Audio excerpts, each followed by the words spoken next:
Bienvenidos a otro encuentro del curso de Huerta Jardín organizado por la asignatura Horticultura de la Universidad Nacional de Luján.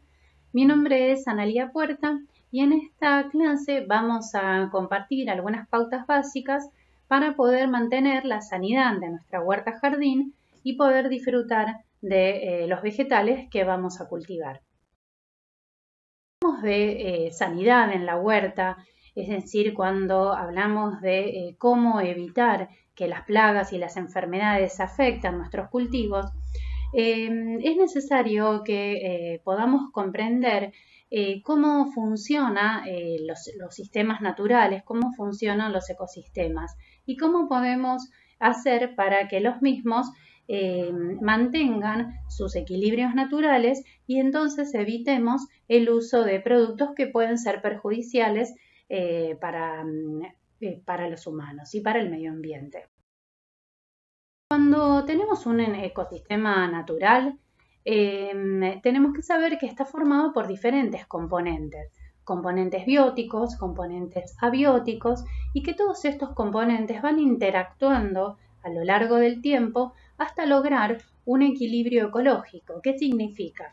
Que estos componentes van evolucionando hasta lograr que ese sistema perdure en el tiempo en forma natural, se mantenga sin desequilibrios que provoquen la aparición de algún patógeno o alguna plaga que dañe a los cultivos. Pero ¿qué pasa? Cuando nosotros ese ecosistema natural lo vamos a intervenir, es decir, vamos a producir, vamos a intervenir en ese sistema natural, naturalmente se va a producir un desequilibrio, es decir, ese ecosistema ya no va a ser más un ecosistema natural, sino que va a ser un ecosistema modificado. Y eso es lo que ocurre cuando vamos a hacer nuestra huerta. Si bien en las imágenes superiores ustedes pueden observar cómo esos ambientes naturales son intervenidos por el hombre produciendo un desequilibrio, a nivel también más pequeño de nuestro patio, de nuestra huerta, va a suceder el mismo efecto. Vamos a intervenir, vamos a inevitablemente modificarlo y entonces si no tenemos las pautas adecuadas no vamos a poder lograr este equilibrio y esta producción. Por eso es lo que se busca con estas pautas es lograr un agroecosistema sustentable, ¿sí? Es decir, devolverle a ese sistema los mecanismos que la naturaleza propiamente tiene para llevar adelante esa producción.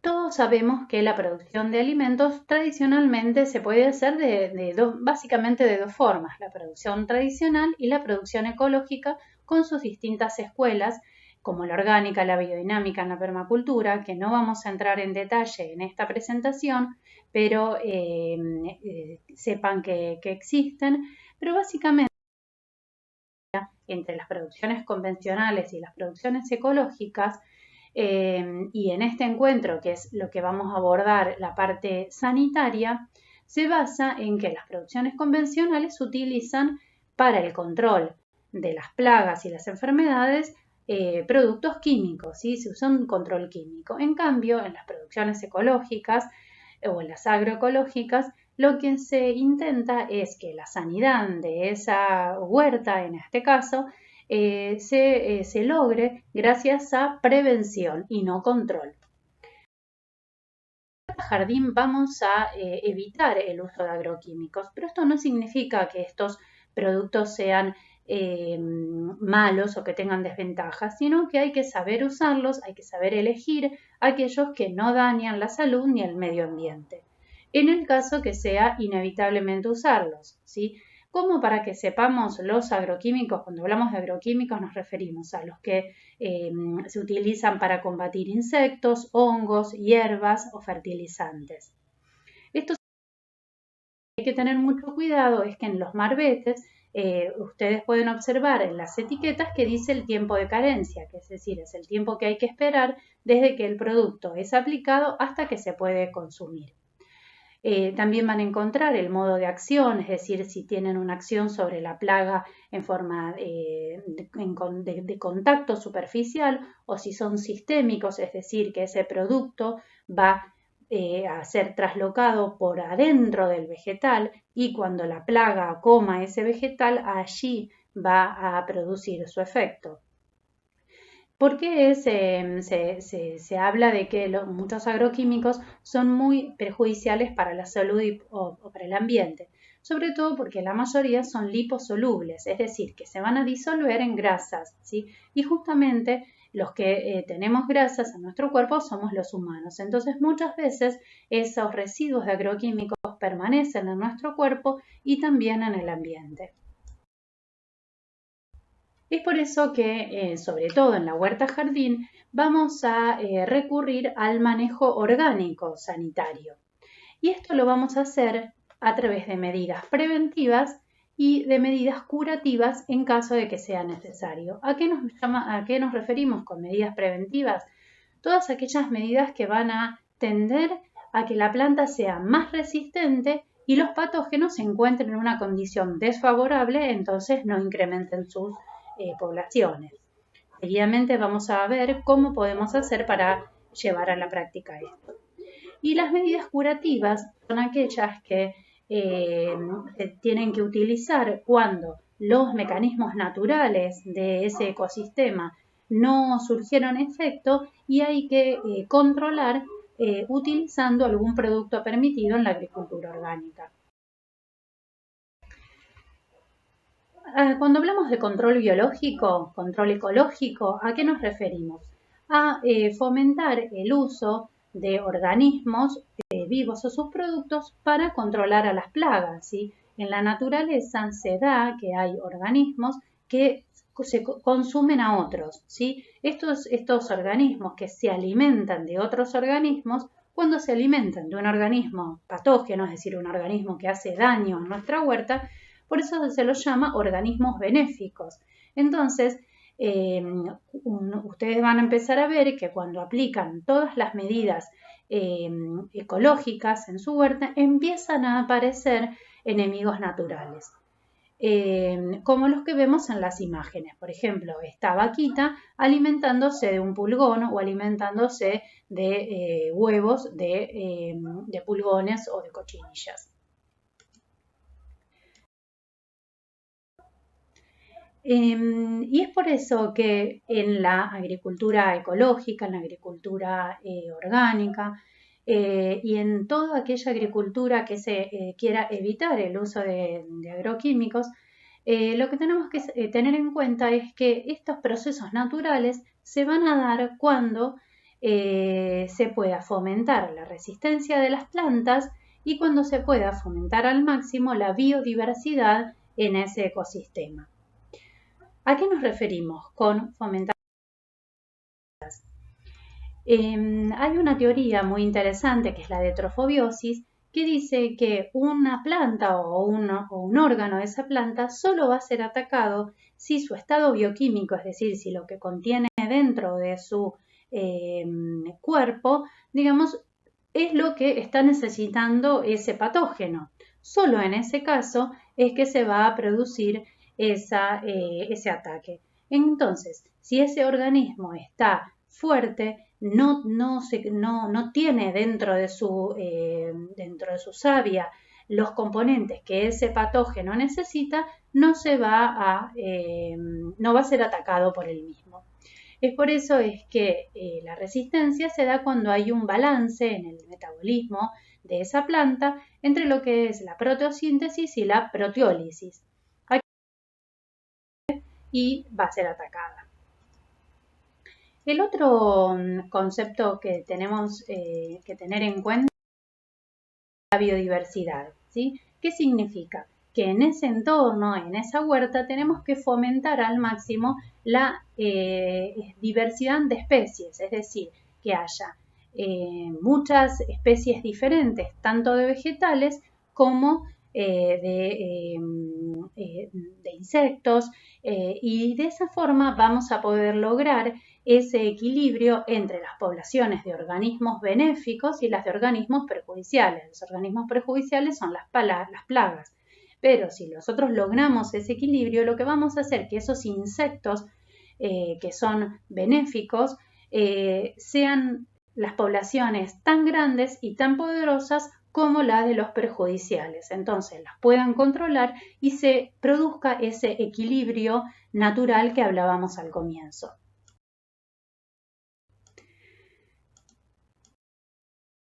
¿Qué podemos hacer para llevar entonces a la práctica estos principios de la agricultura o de la horticultura ecológica? Es decir, ¿cómo podemos hacer para que esas plantas sean más resistentes y haya mayor diversidad? Bueno, hay diferentes herramientas. Vamos a ir viendo resumidamente cada una de ellas a continuación. Herramientas que se utilizan cuando nosotros queremos tener una huerta ecológica es fomentar la biodiversidad, como dijimos, no cultivar una sola especie, no cultivar, por ejemplo, solo tomate, sino cultivar una gran diversidad de hortalizas. Y además, dejar que haya presente en esa huerta vegetación espontánea. ¿Qué es la vegetación espontánea? Las malezas, la vegetación que naturalmente va a crecer. Lo que se puede hacer para que nuestra huerta tenga una buena función de ornamento es estas malezas, hacer islas de malezas o dejar una línea, un cantero entre las líneas de cultivo solo de malezas, ¿sí?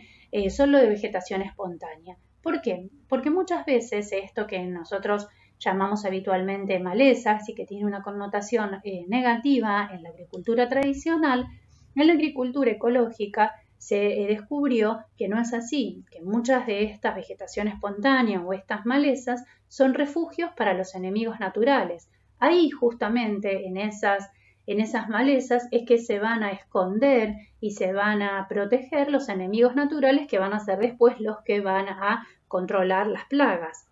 Además, muchas de estas malezas tienen raíces muy profundas, entonces nos permiten reciclar nutrientes, traer nutrientes de capas más profundas del suelo hacia la superficie.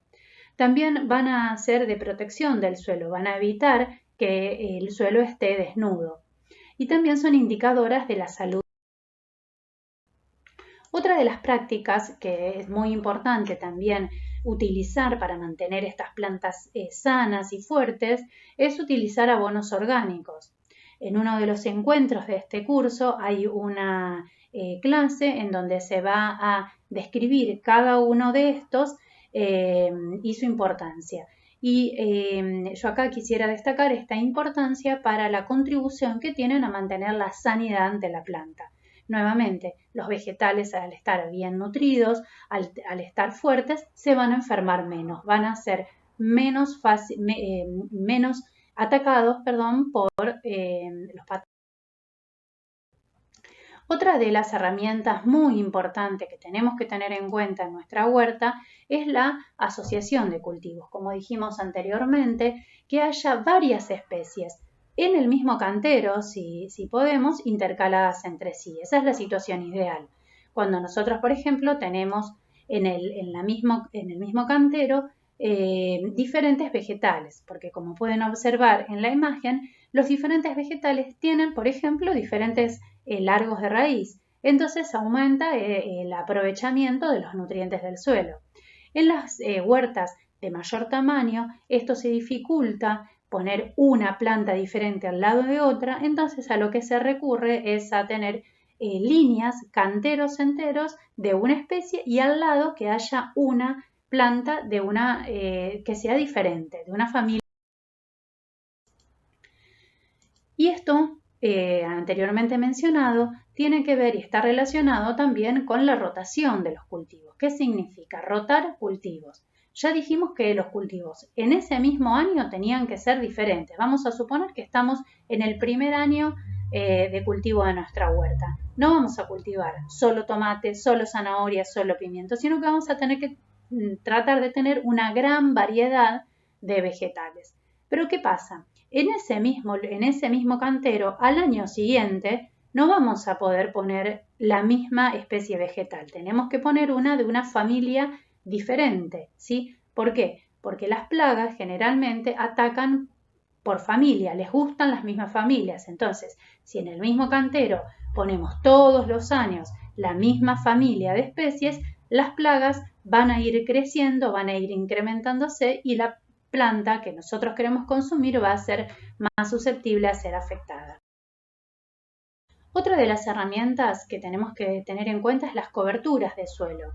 Es decir, los canteros es importante que sean cubiertos, por ejemplo, con las diferentes coberturas orgánicas que hay, o en el caso de superficies más grandes o no disponer de esto, se puede incluso recurrir a cubrirlos con polietileno. Pero en nuestra huerta jardín es muy sencillo, por ejemplo, luego de un corte de pasto, hacer pilas con este pasto, esperar que se seque y luego colocarlos sobre los canteros, porque de esta forma vamos a mantener esa humedad en el suelo y vamos a evitar que el suelo quede desnudo y entonces ese va a ser un ambiente más favorable para el crecimiento de las plantas. Otra de las herramientas que se usa son las plantas aromáticas y las plantas ornamentales. Esto es muy importante en la huerta jardín poder incluirlas porque estas plantas aromáticas justamente con estos aromas lo que hacen es ahuyentar a los insectos perjudiciales y son refugio de los insectos benéficos, como podemos ver en muchas de las imágenes. Además también son plantas trampa. ¿Qué significa? Que son plantas que pueden ser colocadas por ejemplo, en los bordes de los canteros y entonces si hay alguna plaga, las plagas van a ir quizás primero a esas plantas. Entonces eso nos va a servir de control, nos van a anticipar si hay desequilibrios en la huerta y si hay plagas. Y además, por supuesto, tienen una función de decoración y son muchas de ellas comestibles. Algunas imágenes en donde se puede observar que en diferentes tamaños de huerta jardín cómo embellecen y alegran el paisaje, cómo generan esos contrastes de colores, sobre todo en las huertas que se realizan, se llevan a cabo en el otoño, en donde hay una gran cantidad de vegetación de hoja, entonces dan estos contrastes. Por otro lado, también nos permiten combinar diferentes materiales y diferentes estilos, ¿sí? Entonces, esto también contribuye a esta estética. Como podemos ver en estas imágenes, también muchas de ellas son utilizadas para, por ejemplo, ser colocadas en maceteros reciclados, como podemos ver en las imágenes. Y como ayudar también al control de plagas y enfermedades porque fomentan y ayudan a ese equilibrio entre los benéficos y los perjudiciales. Como para repasar, son plantas trampa, ahuyentan a los insectos perjudiciales y albergan a los benéficos. Y además, como mencionamos anteriormente, las aromáticas y flores son comestibles y cultivadas en nuestra huerta con este fin y sobre todo cuando podemos conseguir semillas que no han sido tratadas químicamente, pueden cultivarse y utilizarse para consumo.